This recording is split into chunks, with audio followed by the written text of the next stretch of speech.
My name is Father Joe Carey, and I live in Ryan Hall, which means I live with 250 women. Living among all these women, I needed to respect their space. And so I had to figure out another way to get them to come to meet me.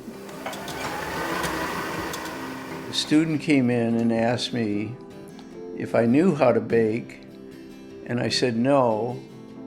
And she said, "Can I teach you?"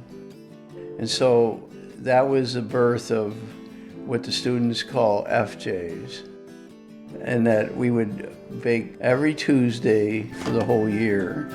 I absolutely love it. It's the best part of every week. It allows whatever age groups to meet each other and be with each other, and you're kind of on the same playing field.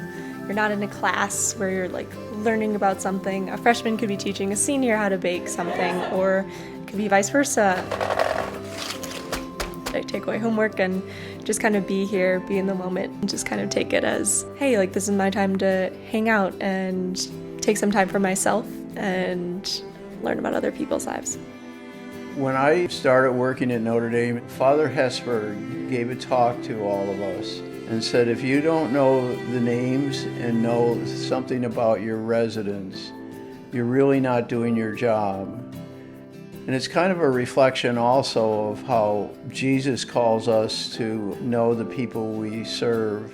And so that's why it's so important to me. Being here every week, the people I've met, the stories I've heard, what I've learned how to bake, it's something I'll never forget. And being able to like have that friendship with FJ and a priest, he's kind of like our priest grandpa. He's the best. The joy of all this is that how people feel good about themselves. That's what we're about at Notre Dame, and helping our students to feel you belong here and you're safe here and you can make friends here. And it's part of the Holy Cross tradition too, to be hospitable and building community. I think FJ's is going to be my top memory, if not my top memory, my top 3 memories of college.